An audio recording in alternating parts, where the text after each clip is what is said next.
Pessoal, então, boa tarde. Me chamo Luiz Otávio, um dos organizadores aqui do seminário.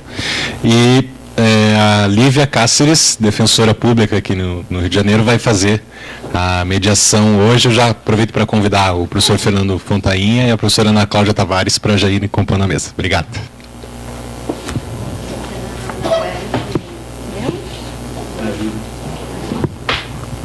Bom, gente, muito boa tarde a todas e todos. Eu queria, em primeiro lugar, agradecer o convite do IESP, na pessoa do querido Luiz Otávio Ribas, que é um grande parceiro aí de reflexões. E a gente inicia, então, essa mesa que tem o seguinte título, né? Entre profissionais e ativistas, os operadores do direito e os movimentos sociais, com a fala da Ana. A gente tem 30 minutos aqui para cada palestrante e em torno de 15 para a gente abrir depois os debates. Então, já vou passar a palavra para a Ana Cláudia para sua exposição. Obrigada, Lívia. Eu queria agradecer primeiro o convite, né, do Luiz Otávio Ribas para estar aqui. Enfim, eu recebi esse convite também em função das pesquisas, né, que a gente realizou, em especial juntos, sob a coordenação da professora Leonilde Sávila de Medeiros, no programa de pós-graduação em Ciências Sociais da Universidade Federal Rural do Rio de Janeiro. Então, o objetivo aqui é, nesse tema mais amplo, né, apresentar esse recorte, apresentar um pouco dos resultados e do desenvolvimento dessa pesquisa sobre a advocacia de trabalhadores rurais nesse contexto, nesse período da ditadura militar ou empresarial militar, de 1964 a 1985. Eu vou pedir licença para levantar, que como está com PowerPoint, eu acho que fica mais fácil. Pode ser. Que aí fica mais fácil.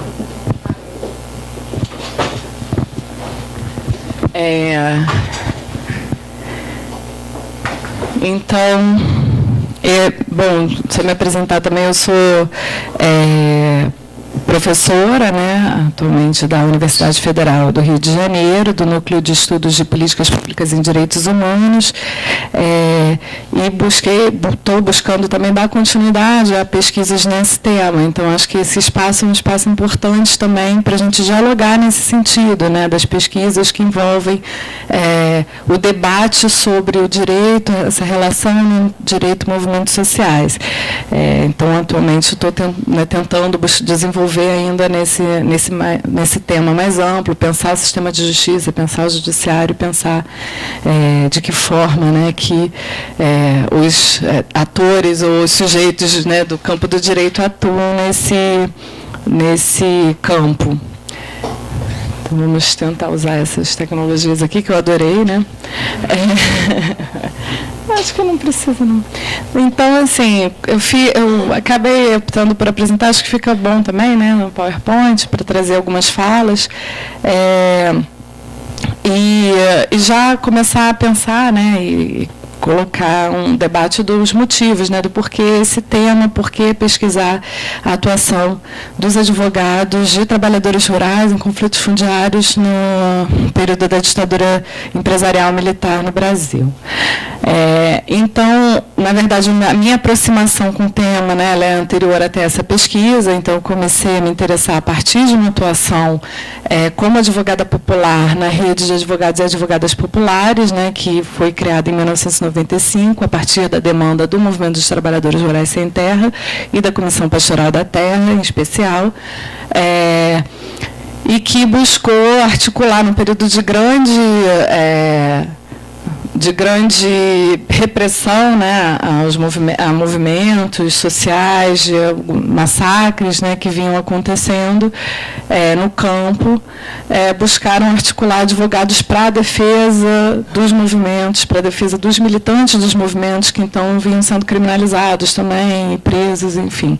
Então, essa atuação também me despertou, então já tenho comecei a pesquisar esse tema desde o mestrado, pelo menos desde a graduação, né, mas em especial no mestrado. Então, nesse momento, já havia um interesse, enfim, esse interesse de pensar as perspectivas históricas dessa atuação, de pensar as experiências que antecederam a atuação da própria RENAP. Ela já foi uma provocação especial da Leonilde, né, que, enfim, a partir do doutorado, e da própria Ana Maria Mota Ribeiro, que também foi minha co-orientadora nesse período, e que atuaram nesse período como assessoras educacionais da Federação dos Trabalhadores da Agricultura, né, do Rio de Janeiro. Então, houve realmente um interesse nesse sentido. A pesquisa Conflitos por Terra e Repressão no Campo no Estado do Rio de Janeiro, coordenada pela Leonilde Cérvulo de Medeiros, ela abordou também, uma das suas dimensões foi pensar a atuação dos advogados, e eu, a Mariana Trota e outras pesquisadoras atuamos nessa pesquisa, que foi uma equipe, foi uma pesquisa fomentada pela própria FAPERJ, então foi uma pesquisa que teve condições, né, eu acho que não dá para entrar no debate de pesquisa, das dificuldades que se tem de fazer pesquisa no Brasil, mas essa foi uma das poucas pesquisas que teve condições realmente de realizar esse trabalho, que foi uma das pesquisas, né, envolveram várias pesquisas ali, e foi parte da equipe também de pesquisadores nesse momento, e que envolveu uma assessoria também à Comissão Estadual da Verdade do Rio de Janeiro. Então, foram vários temas, vários grupos de pesquisa do Rio de Janeiro que assumiram e que tiveram condições, né, equipes com financiamento para ir a campo, fazer entrevistas. Isso faz muita diferença, né? Depois eu busquei continuar na UFRJ, mas aí já não teve tanto incentivo, já não teve a mesma condição. Então, a maioria dos resultados do que eu vou apresentar aqui são resultados dessa pesquisa que foi realizada entre 2013 e 2015. Então, bom, por que do tema, então, né? Então, a gente já tem um interesse em função da atuação dos advogados, de perseguidos políticos, na maioria, ou nas análises que a gente encontrou, em especial naquele período, né, prévio à pesquisa, não abordarem a atuação dos advogados no campo, nos conflitos fundiários do campo. Então, são levantamentos, biografias, né, muitos biográficos, que acabam evidenciando uma atuação dos advogados de perseguidos políticos, mas que têm uma caracterização, que são perseguidos, que eram de grupos políticos e militavam nos centros urbanos, né, estudantes, militantes de partidos. Então, essa advocacia nos conflitos fundiários e no campo foi bastante invisibilizada, ou é bastante invisibilizada nas coletâneas que tem sobre os advogados, né, que atuaram no período militar. Então, aparece, né, muito lateralmente quando aparece. Então, havia uma certa ausência, né, nesse sentido. Da mesma forma que os estudos rurais sobre o campo, em geral, também são menos visibilizados do que sobre os centros urbanos. Então, são estudos também, né, uma outra chave, né, pensando nessa reflexão mais teórica também. Os estudos sobre o campo jurídico do período, que destacam, né, as lutas e o uso do campo, a atuação no campo jurídico, entendem esse espaço como um espaço possível na luta dos trabalhadores rurais nesse momento de forte repressão. E foi algo que a gente também concluiu, vamos dizer assim, a partir das entrevistas, a partir das nossas dos sujeitos dessa história, né, que também afirmaram isso para a gente. Isso vai aparecer novamente, né? Então, no momento da ditadura, no momento de forte repressão, há uma opção do sindicalismo rural, né, de atuar a partir dos marcos legais, então, existentes. O Estatuto do Trabalhador Rural, de 63, e o Estatuto da Terra, de 1964, que havia sido aprovado no primeiro momento, no primeiro período do golpe militar, né, do regime militar. Então, enfim, eu vou voltar nisso. A lei estadual, por outro lado, né, a gente já parte de uma reflexão da lei como produto, né, dessa relação de forças e conflitos que podem incorporar limitações ao poder absoluto da classe dominante, que é uma perspectiva teórica que vem do próprio Thompson, dos estudos, né,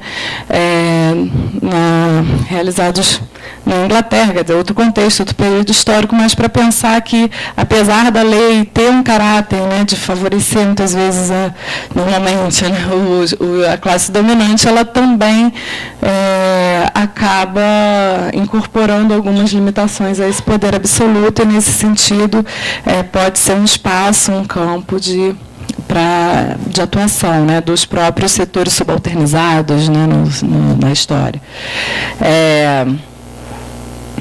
Então, o que a gente fez, né, a gente analisou as estratégias com base em entrevistas, né, nesse momento a gente conseguiu entrevistar 3 advogadas e um advogado, todos atuaram, né, junto aos sindicatos de trabalhadores rurais, no Estado do Rio de Janeiro, na Federação dos Trabalhadores da Agricultura e na CONTAG, quer dizer, não todos atuaram em todos, não. Mas, enfim, tiveram atuação no movimento sindical, em síntese, né? Então, teve esse recorte. Na verdade, quando eu pretendia continuar a pesquisa, acho que ainda é um tema, algo que seria interessante pensar, o que poderia, de repente, diferenciar advogados que não têm essa trajetória, essa militância no movimento sindical. E, em geral, tem alguns marcos teóricos também que pensam nessa diferença da advocacia tradicional, liberal, para a advocacia popular ou inovadora, enfim, né, do próprio Celso Campo Longo, tem alguns trabalhos nesse sentido, e a gente acabou entendendo que há, de fato, uma aproximação, né, desse tipo de atuação dos advogados no movimento sindical na época, dessa advocacia inovadora, por algumas questões, algumas estratégias, alguns relatos deles mesmos sobre como que eles atuavam no período. Mas, enfim, a gente não tem essa... Talvez, né, enfim, o que seria interessante, que a gente não conseguiu fazer também, é pensar, para além desse grupo específico, outros grupos que atuaram no período, como de repente se estruturavam e como atuavam, né, se a gente pode ver essas diferenças e essas semelhanças. Então, a pesquisa, nas entrevistas, né, foram abordadas essas questões de trajetória e para pensar também as aproximações e as táticas processuais. Bom, já indo com resultados e reflexões sobre isso.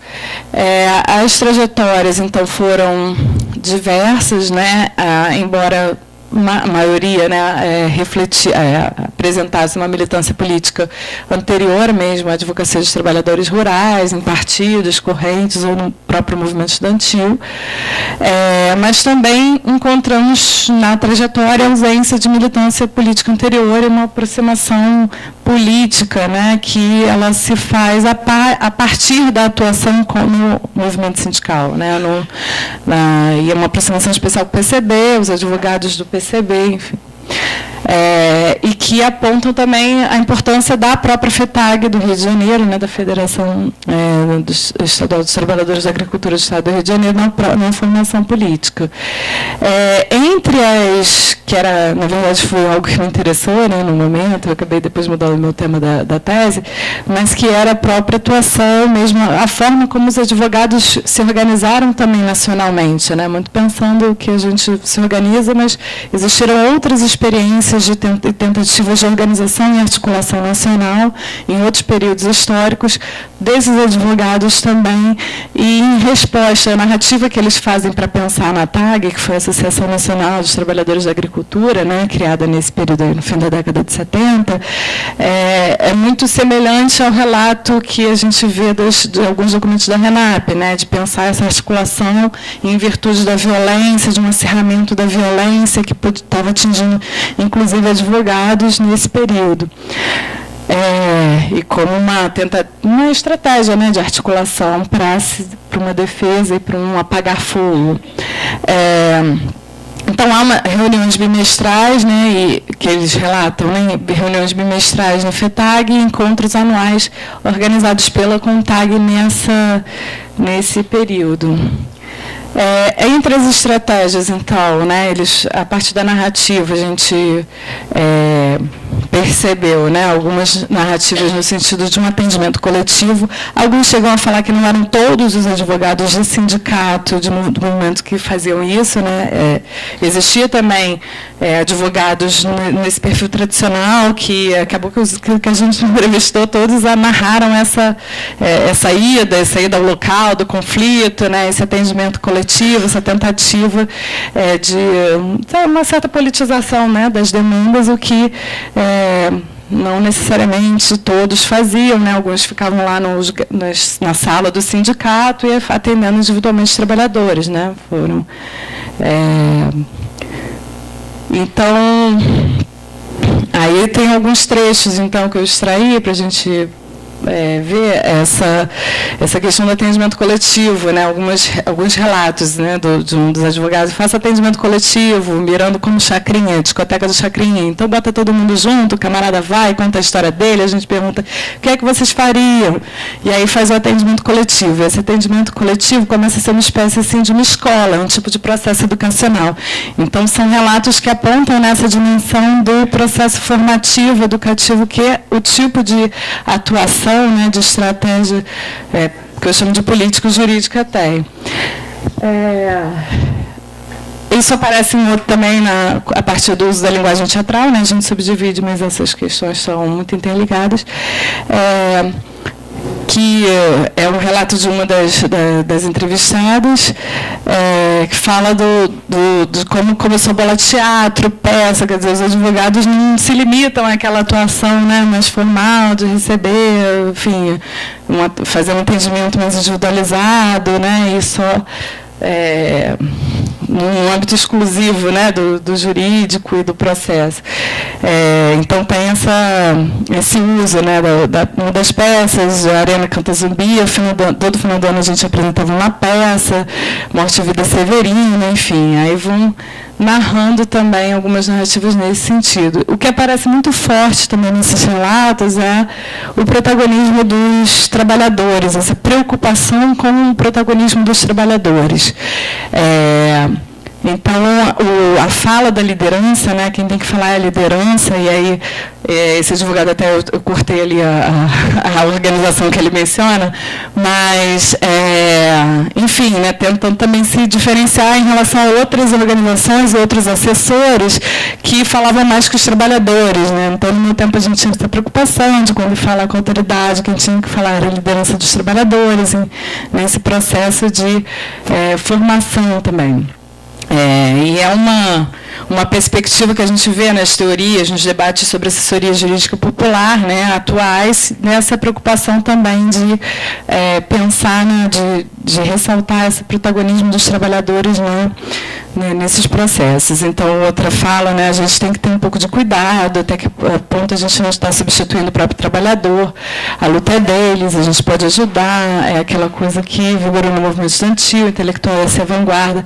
Porque tem uma certa narrativa também questionando, né, essa ideia de uma vanguarda que os advogados e os, né, membros do partido vão representar em relação aos trabalhadores rurais. Então, eu acho que o trabalho que abre o olho, a gente teve a oportunidade de estudar, tentar passar numa linguagem paulo freireana e tal, para eles entenderem. Então, essa perspectiva, né, do diálogo e da perspectiva educacional também, que o trabalho de assessoria dos advogados, né, dos trabalhadores rurais na época manifestavam, né? Então, esse grupo tem isso bastante presente.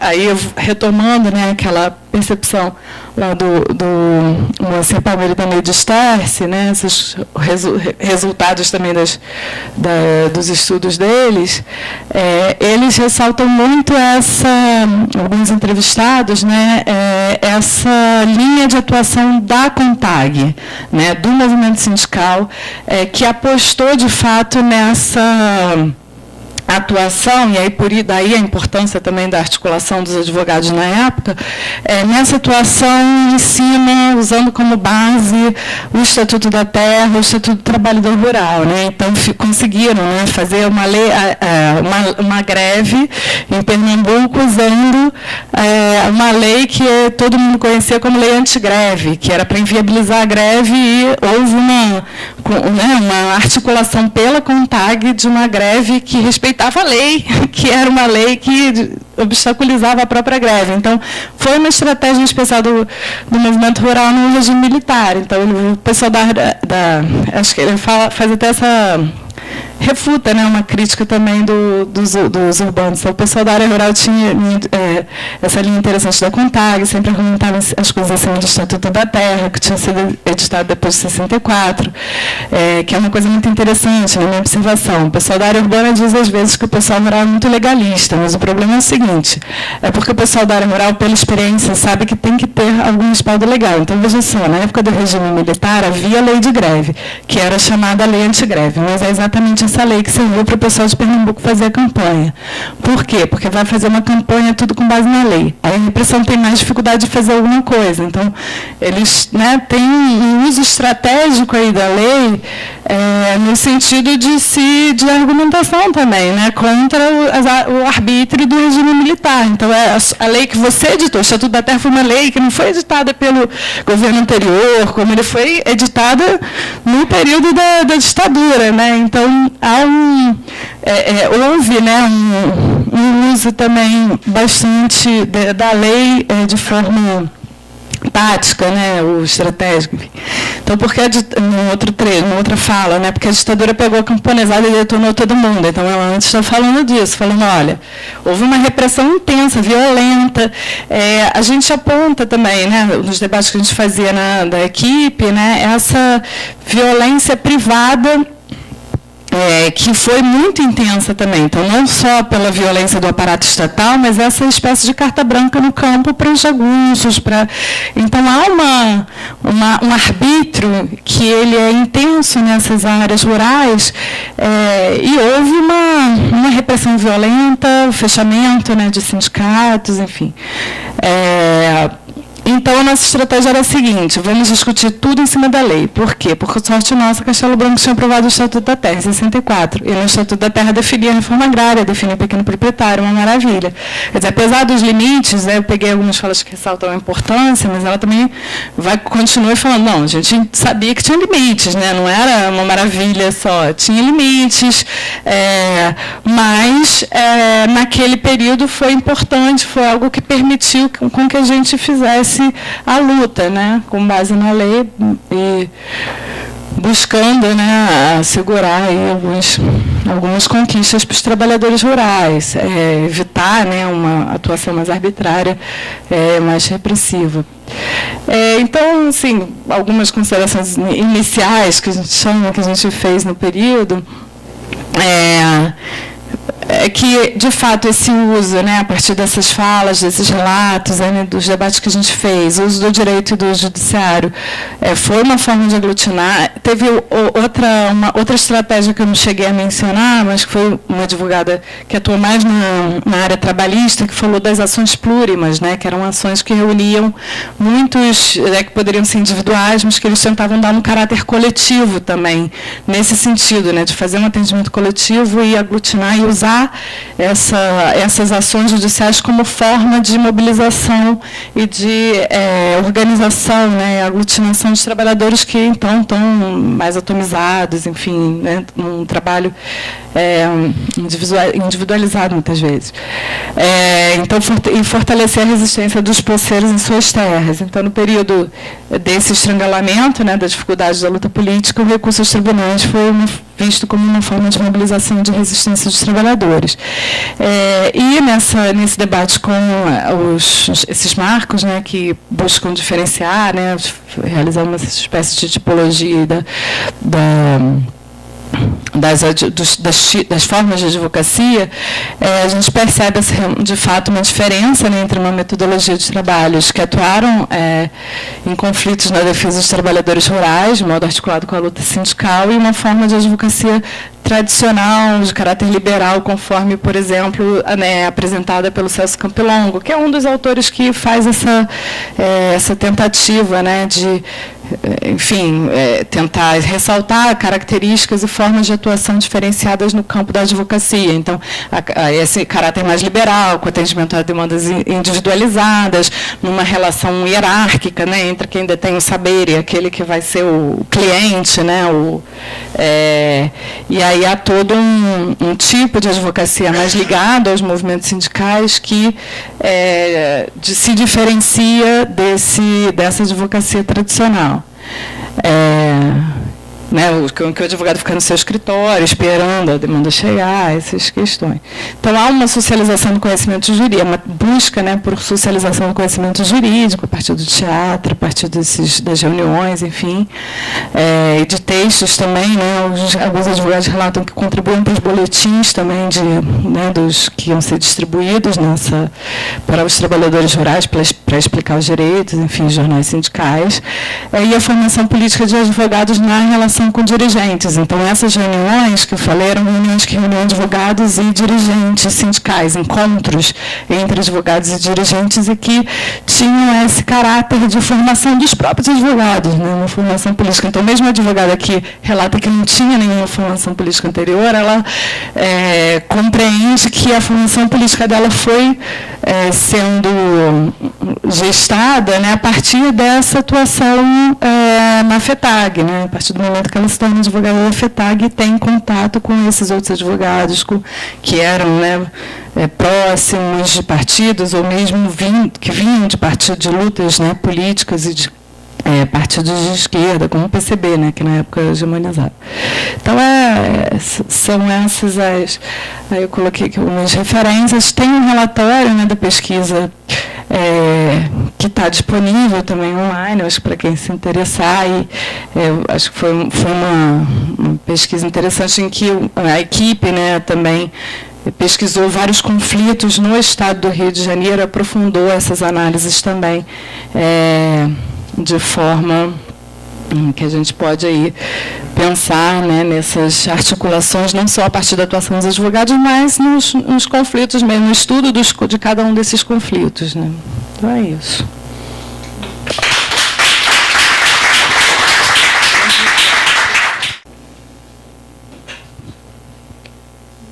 Ana, muito obrigada. Acho que você deixou aí o pontapé para a gente provocar várias discussões, né, com a pesquisa.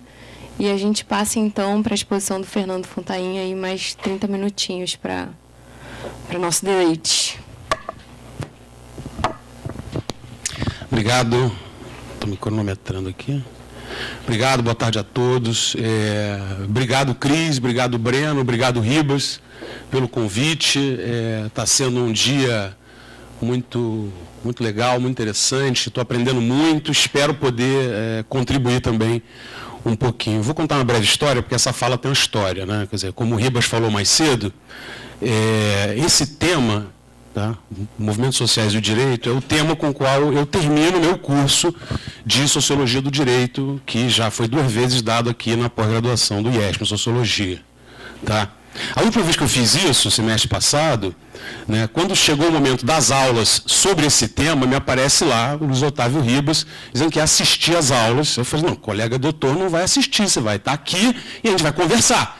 E a gente já bateu um papo e a gente pôde bater muito papo com os alunos, né? Não satisfeito, o senhor Luiz Otávio Ribas, no final, me entrega um manuscrito, tá certo? Eu falei, cara, não precisa, bicho, eu não vou corrigir, te dar uma nota. Não, mas então, veja bem, então você lê e depois a gente conversa, né? Eu falei, qual seria a melhor maneira de tratar esse manuscrito aqui, portanto? Né? Aí eu estava me preparando para falar um negócio, e aí eu decidi, na verdade, fazer uma fala que eu não vou ficar citando seus argumentos, mas ela é toda uma reação, tá? Coisas que o que você escreveu e eu li, que você escreveu aqui é o seguinte, como é que você viu os textos que a gente leu e o papo que a gente teve, e você escreveu esses negócios aqui, então eu não estou propriamente reagindo, mas estou repensando à luz do que você pensou que o curso é.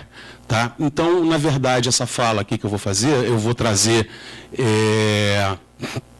duas grandes polêmicas que eu considero bastante constitutivas do que a gente pode chamar de uma sociologia política do direito, tá? Em dois contextos diferentes do contexto brasileiro, tá certo? Então, um contexto francês e um contexto americano, ok?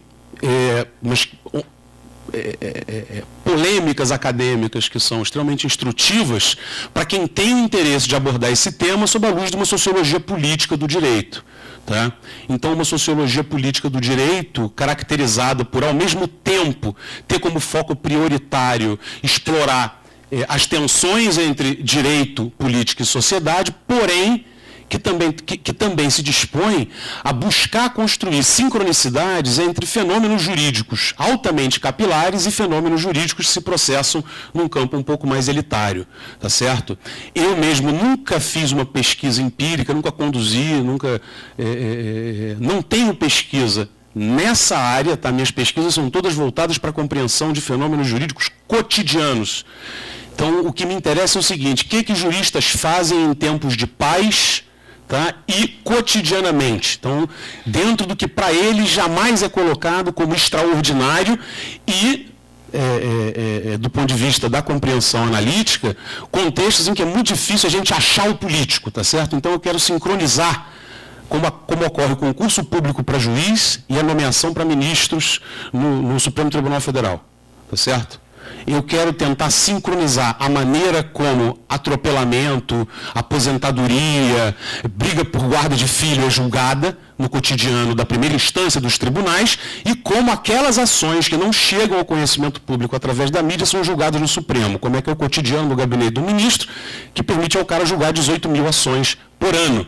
Tá certo? E dessas 18 mil, 17.999 nós não conhecemos, mas eles conhecem. Tá? No entanto, esse tema me é caro. Tá? E eu vou tentar compartilhar minha reflexão depois que eu li o texto do Ribas sobre o curso com vocês agora. Tá? Basicamente, eu vou falar para vocês de 4 grandes estudos, tá? E 2 em cada contexto. O primeiro contexto, tá? É um contexto que não vai falar propriamente, tá? De movimentos sociais, mas vai falar sobre resistência. Resistência francesa, basicamente a ocupação nazista de parte do território, porém a colaboração do território que ficou sob administração do Marechal Philippe Pétain, conhecido como França Livre, no período da ocupação nazista. Tá certo? São estudos seminais, porque pela primeira vez consideram e reivindicam, está fazendo uma sociologia política do direito dentro de um tema que é muito caro para a França desde o contexto do pós-guerra. Isso ocorre tardiamente, né? O primeiro desses livros é do Alain Banco, é a tese de doutorado dele, defendida no fim dos anos 80 e publicada nos anos 90, e o outro é a tese de doutorado da Liorá Israel, defendida no final dos anos 90 e publicada em 2001, certo? Ambos dedicados a esse tema. Pois bem, o primeiro desses livros chama Une exception ordinaire, uma exceção ordinária, de autoria do Alain Banco. Ele vai ter como problema fundamental a investigação, tá, de como o mesmo corpo de magistratura e Ministério Público operou julgamentos com base na razão de Estado da colaboração de Pétain e depois atuou no que ficou conhecido como um processo de depuração. Me explico com outras palavras, tá certo? Os mesmos juízes que condenaram à morte resistentes, essencialmente do Partido Comunista Francês, e deportaram judeus da França Livre, primeiro para o Velódromo em Paris, sabendo que dali eles pegariam um trem para a Polônia, esses mesmos juízes foram os juízes que, em período pós-liberação, período da depuração, condenaram agentes públicos pela sua participação na colaboração com o regime nazista. Os mesmíssimos juízes, isso para ele não era uma coisa evidente, ele foi estudar esse fenômeno, né? Já partindo do princípio que o judiciário, né, foi, sem dúvida, o poder da República, o corpo de Estado que menos sofreu na depuração por ter colaborado. Tá? Ele se valeu para o seu estudo de documentos oficiais, tá certo? Portanto, essencialmente diários da justiça, julgamentos, né, processos disciplinares internos, tá? E a conclusão dele é que a exceção ordinária é a justiça francesa, que tem por marca histórica sempre opor resistências à razão de Estado em nome do direito, no único período em que ela deveria ter feito isso, por razões político-históricas, ela não fez. Ela aderiu com bastante vigor. À razão de Estado de Pétain, portanto, a colaboração. É importante condenar militantes do Partido Comunista, membros da resistência, à morte, e é importante deportar judeus para o território da França ocupada, no caso, pelo regime do Reich mesmo. Tá? Ele conclui como absolutamente residual qualquer tipo de ação por parte de juristas, e aí incluindo juízes, membros do parquet, né, Ministério Público e advogados, isso é absolutamente residual, praticamente irrelevante do ponto de vista das suas consequências políticas, tá? O que veio a ser questionado depois, e é questionável, mas o estudo dele é muito importante para quem quiser conhecer as maneiras através das quais o corpo da magistratura e o Ministério Público se reinventaram numa quantidade de tempo exígua com o interesse corporativo de manter a sua integridade, ou seja, de ficar fora da depuração. Então, como conseguiram se vender rapidamente como agentes da colaboração e, em muito menos de um ano depois, como agentes da depuração, estando num espaço curtíssimo de tempo a serviço de duas razões de Estado, no mínimo antagônicas. Tá? A parte do argumento do Banco que a Liorra Israel não gostou é justamente o caráter residual das ações de resistência. Então ela, na sua tese de doutorado, resolveu investigar, através de documentação outra, tá, e algumas entrevistas com pouquíssimos sobreviventes e descendentes, amigos dos não sobreviventes, mas de quem viveu essa época, com foco apenas em advogados e juízes. Tá certo? Essa tese chama-se Robe Noir, Année Ombre, portanto, uma tradução livre, Togas Pretas em Anos Sombrios. Né? E ela chegou a algumas conclusões diferentes, mas partindo do seguinte princípio, tá? E explorando a seguinte dicotomia. Tá? Se atos de resistência houveram, isso pode apontar para um caráter não ontologicamente conservador do direito, que é o que subjaz no argumento do Banco, e que é uma dicotomia que marca muitas das reflexões, né, que a gente ouviu aqui, que a gente sempre ouve recorrentemente, sem serem anunciadas com esse grau de explicitude, quando a gente vai debater direito e política. Né? Seja na construção dos nossos problemas de pesquisa, seja nas falas nativas. Mas o direito ele é ontologicamente conservador, de um lado, e do outro não. O direito é uma arma de quem souber usar. Não à toa, Liorra, um tempo depois, publica um livro chamado L'Arme du Droit, a arma do direito. Tá certo? Então, a Liorra vai dizer, se eu conseguir demonstrar, eventualmente, a relevância das performances de resistência de alguns desses profissionais num contexto extremo, como o contexto de ocupação e colaboração francesa com o Reich, eu não terei demonstrado pouca coisa. Eu terei, pelo menos, condições de quebrar a tese da ontologia conservadora do direito. Então, ela foi atrás de documentos pessoais, de entrevistas com esses sobreviventes e seus porta-vozes através do tempo. E, como vocês imaginam, né, o Partido Comunista na ilegalidade nessa época não reunia e não planejava os atos de resistência com ata. É uma coisa um pouco estranha para qualquer partido francês, mas não fazia isso na França metropolitana. Tá certo? Nos territórios ultramarinos, por exemplo, Argélia, Marrocos, essas reuniões tinham ata. E ela foi atrás dessa documentação. Só não é uma documentação oficial produzida por um agente público. Tá certo? E aí ela repertoriou performances muito interessantes e que colocam, às vezes, em xeque a maneira como a gente vê predisposições à esquerda ou à direita, tá, atuando dentro de um contexto jurídico.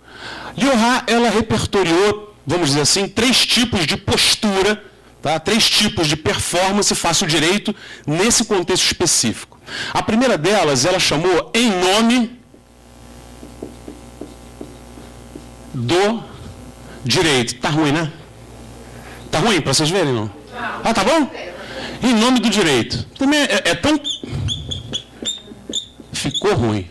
Ficou ruim. Em nome do direito. Em nome do direito, a gente está falando basicamente de 2 tipos de performance. A primeira delas e pasmem, tá? Vocês sabem que durante o período da colaboração foram criadas algumas cortes especiais, enfim, tribunais de exceção, a pedido direto de Hitler, para que mais ou menos 10 resistentes presos fossem imediatamente condenados à morte por cada oficial nazista que fosse assassinado pela resistência na França ocupada, né? Então você precisou de uma lei nova que julgasse pessoas presas por crimes cometidos anteriormente, né? Evidentemente foram cogitados para a presidência desses tribunais juízes de perfil extremamente conservador e juízes predispostos ao clima de colaboração que existia na França.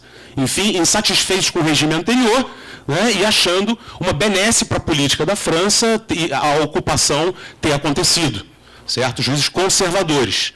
Quase todos se recusaram a participar. Em nome do direito, tá certo? Mas por uma predisposição que não vem de um engajamento político, mas de uma responsabilidade profissional.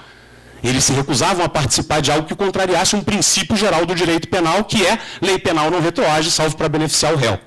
Então, eu me recuso a condenar alguém à morte, se à época do cometimento do crime não havia pena de morte prevista para esse tipo de crime, não vou participar. Primeira resistência em nome do direito.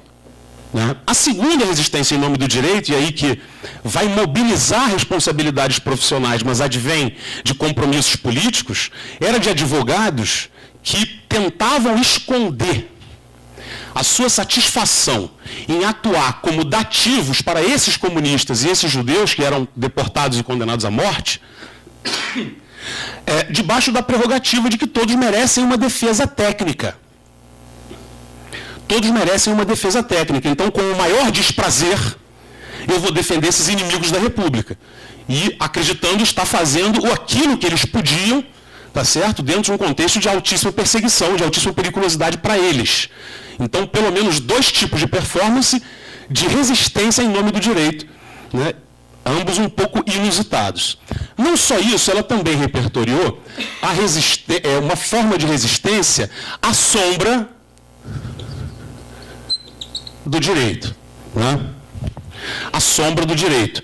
Essa é muito interessante porque a gente ouviu aqui algumas metáforas que tentam relativizar, né? Eu acho que o conceito mais interessante para fazer isso é rede, tá? Mas a relativização dessa dureza analítica, Estado de um lado, sociedade do outro, direito lá longe, ou então direito colado no Estado, é rede. Ela vai usar a metáfora da nebulosa. Tá? Ela descobriu, evidentemente, que eram muito raros os advogados que eram militantes efetivos do PC clandestino, esses largaram o exercício, a grande maioria largou o exercício profissional e foi ser resistente, foi ter uma vida clandestina, tá certo? E organizar ações subversivas, ações milicianas contra as forças de ocupação. Os que ficaram, praticamente todos, segundo a explicação da Lyotard, eles estavam naquilo que ela chama de nebulosa do PC. E passaram a atuar à sombra do direito. Ou seja, eu não mudo em nada a minha prática profissional, mas tendo em vista a minha proximidade relativa, eu tenho um primo que eu sei que tem conexões com o PC. Eu não estou concordando com o que está acontecendo, mas também não vou ousar, entendeu? Absolver alguém, deixar de deportar uma família, né, num contexto desse, eu não vou usar. mas eu posso dar um telefonema para alguém, ou posso encontrar alguém para tomar um café e dizer coisas como,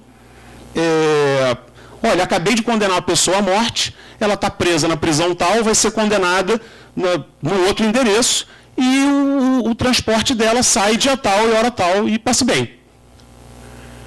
Ou advogado que, a título de ter bebido no dia anterior, perde o processo. Ou juízes já faziam isso também, né? Então, para evitar uma condenação, uma deportação, para tornar o processo mais longo, sobretudo quando se imaginava, né, que a supremacia hitlerista na Europa estava arriscada, né, estava sob cheque, né, foi comum atos de retardar processo, acho que todo mundo aqui imagina a capacidade de um juiz, se ele quiser, de retardar o andamento do processo. Então, né, de maneira legítima ou ilegítima, ou seja, sem ferir as normas jurídicas, eles começaram a retardar o andamento dos processos. Tá? Seja pela destruição, seja pela exigência de requerimentos, enfim, começaram a adotar uma série de expedientes que tornavam o processo mais lento. Tá? E uma última,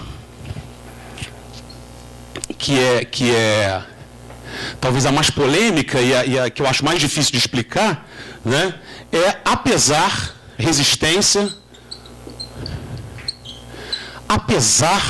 do direito, tá? Que são formas de resistência um pouco mais explícitas, tá? Mas que partem do princípio que a ordem jurídica estatuída ela é absolutamente, tá, imprópria para qualquer tipo de luta da resistência. Tá? Então, a primeira performance possível é essa, de alargar absolutamente a profissão e embarcar numa vida clandestina de luta armada, o que não era tão complicado assim, havia uma rede que podia te receber nesse contexto, tá? Até tentativas de resistência por dentro do direito, com formulações, tá, que levariam você, no exercício da profissão, para a cadeia. Né? Por exemplo, a tentativa de elaborar, no contexto de uma defesa judicial ou de um debate acadêmico sobre o direito, uma teoria marxista do direito. Imagina fazer isso em 1944. Entendeu? Numa faculdade de Direito de Paris, etc, etc. Tá?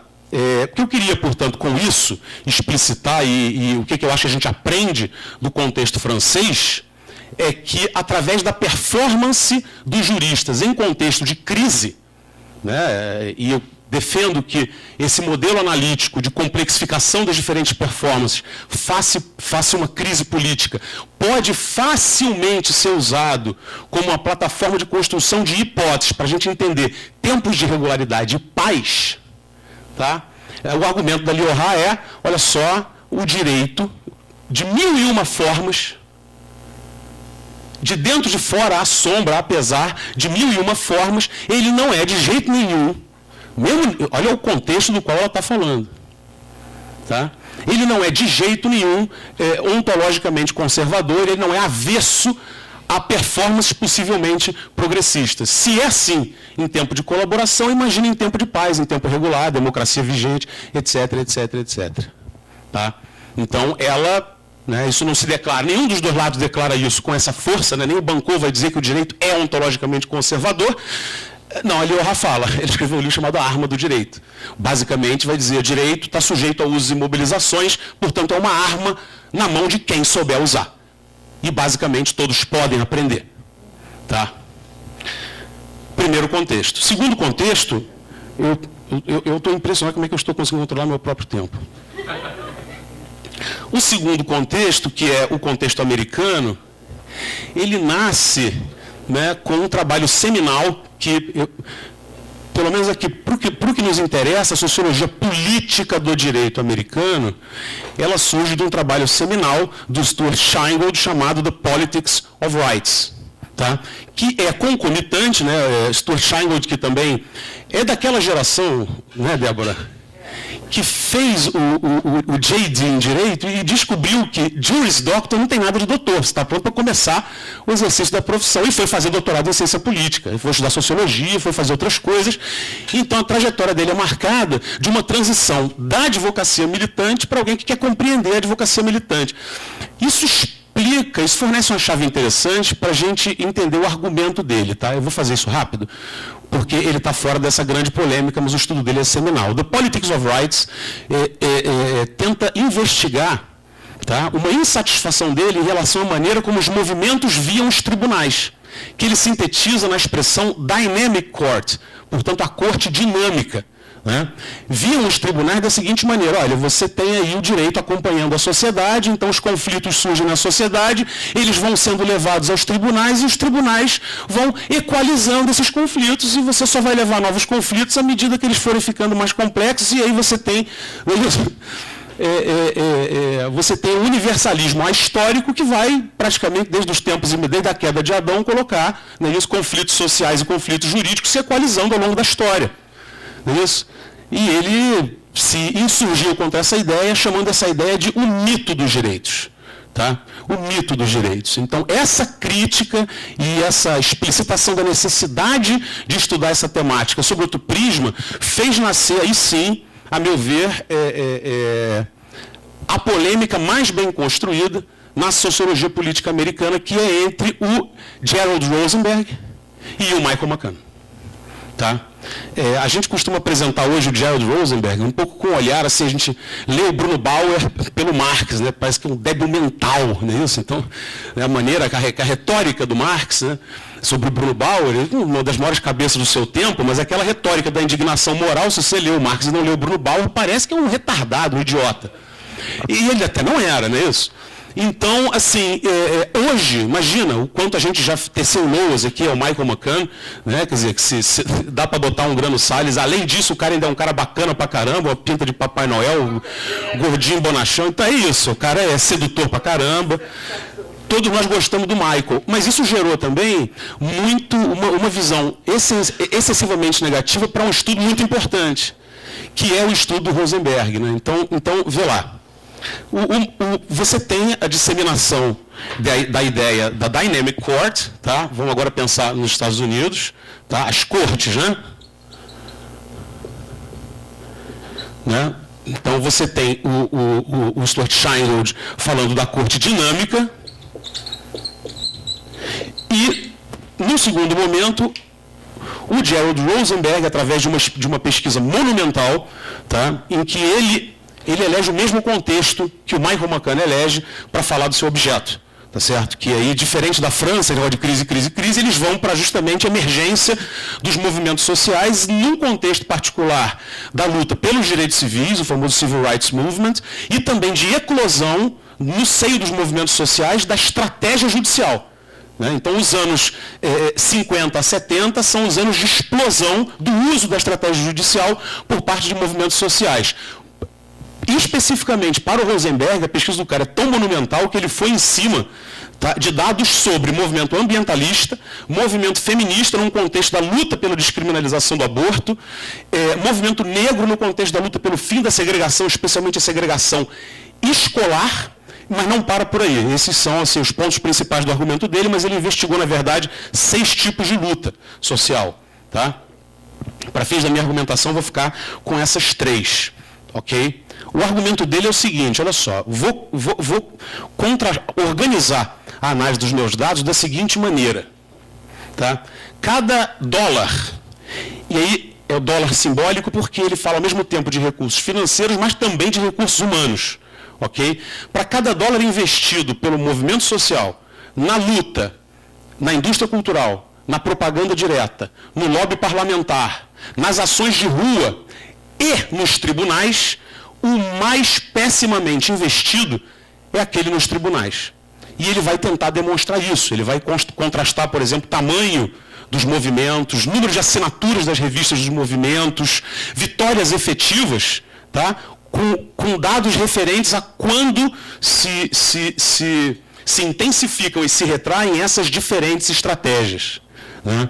Então ele vai dizer, por exemplo, alguém citou aqui mais cedo, não lembro quem foi, Brown versus Board of Education, né? Teve um efeito que é uma ação onde pela primeira vez um pai negro conseguiu, diante da comissão de educação do seu estado, se não me engano era Louisiana, que o seu filho tivesse o direito de se matricular numa escola que então era uma escola para brancos, mas que era do lado da casa dele.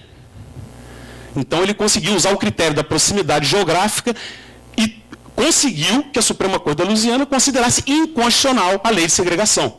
Né? Uma vitória que o próprio movimento negro considerou paradigmática. Né? Esse é um caso muito parecido, né, com a ADIM da União Homoafetiva no Brasil.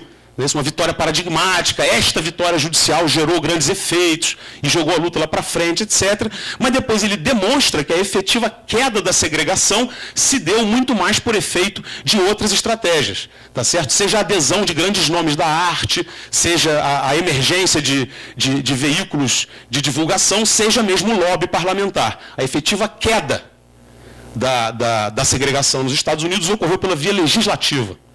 Né? E a mesma coisa ele vai falar sobre legalização do aborto, legalização das drogas, movimento ambientalista. Então, basicamente, o argumento dele é o seguinte: olha, isso não nos é estranho. Isso confirma alguns dos nossos pressupostos, tá? E aí concordando com Sheingold, mas isso confirma alguns dos nossos pressupostos no sentido de que a corte dinâmica não existe. Eu concordo com ele que a corte dinâmica não existe. O que existe é uma corte, eu chamo de restrita. Mas a gente também poderia chamar de constrangida. Ele chama de constraint court. A gente pode chamar de constrangida, eu chamo de corte restrita. Tá certo? Em alguma reconciliação com autores do Critical Legal Movement que vão associar o direito, os juristas e suas performances e atividades, justamente, vamos dizer assim, ao braço, à parte, à fração mais conservadora do Estado, porque isso está embutido no seu mistério. Isso está embutido nos seus compromissos profissionais. São pessoas que têm por profissão e missão manter a ordem. Então, dentro ou fora do Estado, não procure jamais um tribunal se você quer produzir mudança social. Não é dali que vem, não é feito para que isso ocorra. Tá certo? Então, eu quero deixar claro que o argumento do Rosenberg não é, de jeito nenhum, o direito é ontologicamente conservador, mas ele crê ter empiricamente demonstrado que, num contexto politicamente favorável e tranquilo, ok, e com movimentos legitimamente se colocando no espaço público, ainda assim, tá, ele não vai dizer que não funciona. Tá? Ou que é uma estratégia efêmera. Mas ele vai dizer que talvez esses recursos, se fossem deslocados para outro lugar, o sucesso tivesse sido anterior ou de maior impacto. Tá? E aí ele converge com a ideia de uma corte restrita, tá certo? Portanto, o direito como um espaço avesso à transformação social. Michael McCann provou que ele está errado, mas o estudo dele não deixa de ser muito importante no sentido de, metodologicamente, fazer a gente relativizar algumas certezas, sobretudo impulsionadas por ideologias propriamente jurídicas, acerca do caráter da importância daquilo que a gente chama de leading cases, landmark cases. Né? Isso era muito presente na academia jurídica e a nascente sociologia do direito nos Estados Unidos, a importância de uma decisão paradigmática. Ele vai dizer, isso não serve para nada. Essas coisas não servem para nada, senão nos iludir de importâncias que o direito não tem no tocante à transformação social. Aí vem o Michael McCann. E o Michael McCann, e aqui eu estou falando especificamente do estudo do Michael McCann sobre o Equal Pay Movement. Tá certo? Que é uma luta específica do movimento feminista americano, na pesquisa dele focada nos anos 70, e aí não é a luta para a descriminalização do aborto por lá, é a luta para obrigar empregadores a pagar o mesmo salário para a mesma função ou para funções análogas, para homens e mulheres.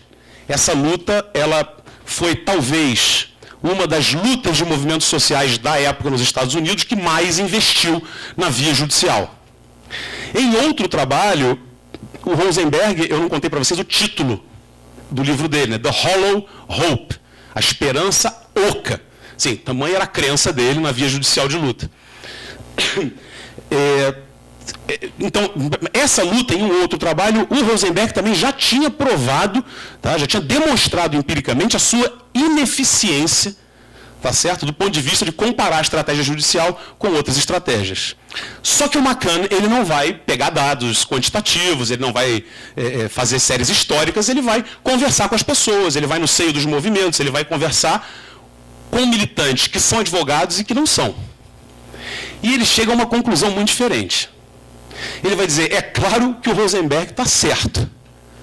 Né? Mas assim, que a gente está falando quando a gente quer relacionar direito, mobilização jurídica e mudança social? A gente não está falando de decisão judicial. A gente pode estar falando de efeitos reversos, ou de efeitos catalisadores. Uma derrota judicial pode ser extremamente catalisadora para o robustecimento do movimento.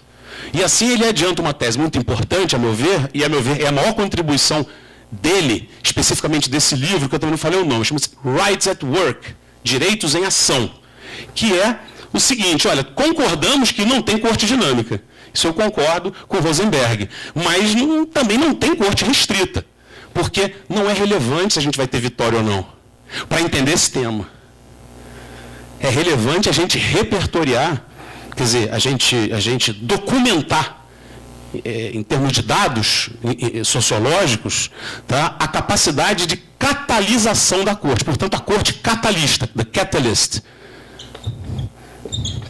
Eu acho que eu consegui acabar com os dois pilares. A corte catalista. E mais nada eu vou escrever, prometi que era pouca coisa. A corte catalista. Como é que isso acontece? Bom, especificamente, ele demonstra, do ponto de vista qualitativo, né, o poder de ativação militante que os advogados populares têm em relação à maioria dos outros militantes. Né? E isso tem a ver com a crença, tá, de uma sociedade normalizada nos seus tribunais e no seu direito. Né? Que se você agir por dentro do direito, pela via dos tribunais, você está fazendo uma coisa absolutamente não subversiva, absolutamente irregular. Tá? E através do incremento cognitivo, tá, da tríade processo, caso e causa, você complexifica imensamente a possibilidade de politização que separa no cotidiano e na vida secular das pessoas a ação coletiva da mudança social. Entende? Da ação coletiva para a mudança social, assim, é necessário que você tenha uma visão de mundo capaz de fazer com que você justifique e acorde e concorde essa justificativa com seus amigos e inimigos. Se você não tem nem isso, é muito difícil você estar engajado de alguma maneira, ainda que dentro dessa perspectiva de rede ou de nebulosa dos movimentos sociais, é muito difícil que você produza algum tipo de engajamento. Tá? Com a entrada dos advogados populares do direito, e aí eu estou falando das suas práticas, performances, gramática, você tem um incremento cognitivo que permite a pessoas que até então não conseguiam ligar ação coletiva à mudança social, você fornece não é um repertório, mas você fornece uma chave cognitiva a mais, que é a chave de começar a sua experiência no movimento com o processo, depois entender que esse processo, na verdade, diz respeito a um caso, e que esse caso está conectado numa causa. Tá bom? Empiricamente, muita gente jamais iria à primeira reunião de movimento social da sua vida se não lhe tivesse, pela primeira vez, sido proposta a possibilidade de propor uma ação contra a empresa que poluiu o seu ambiente de trabalho ou o seu ambiente de vida, o seu ambiente de subsistência. Muitas vezes começa com... Só para um exemplo. Começa com uma ação judicial, um processo que vai terminar na forja de um militante experimentado. Tá certo? Eu passei já 4 minutos e meio do meu tempo, tá? Eu não quero trazer chaves agora, uma conclusão bombástica de que tudo isso que eu disse vai entender o Brasil em 2 minutos, tá? Mas eu acho que essas são algumas possibilidades, esses dois debates trazem para a gente a possibilidade de complexificar grades de análise especificamente hoje, né? Especificamente no Brasil de hoje, onde nós passamos sim por um momento de turbulência e crise política, nós temos aí a Lava Jato, nós temos aí processos que já se arrastam, mas que agora ficam mais explícitos ainda, como o 3º maior encarceramento do mundo, né? A primeira população, primeiro número de faculdades, nós temos mais faculdades de direito do que o resto do mundo inteiro somado. Nós formamos 500 mil de bacharéis em direito por ano. Isso não existe, cara. Desculpa, não são 500 mil, perdão. Exagerei, né? São 300 mil. Né? Não sei. né, se de alguma maneira eu conseguir contribuir, mas me remeto ao espírito do que eu falei numa pergunta ali mais cedo. Né? Será que esse momento de crise, assim como foi para Leorá Israel e para Alain Bancô, ele, mostra que o nosso objeto está mudando, então nos permite revelar, através dessas mudanças, sua natureza, ou mostra que muita coisa que já está sendo gestada nele e que já está sendo posta em prática nele, nosso objeto, a gente só pôde ver agora. De qualquer forma, esse dia me fez sentir muito provocado, muito desafiado. Espero que a minha fala tenha contribuído para desafiar vocês e provocar vocês. Obrigado.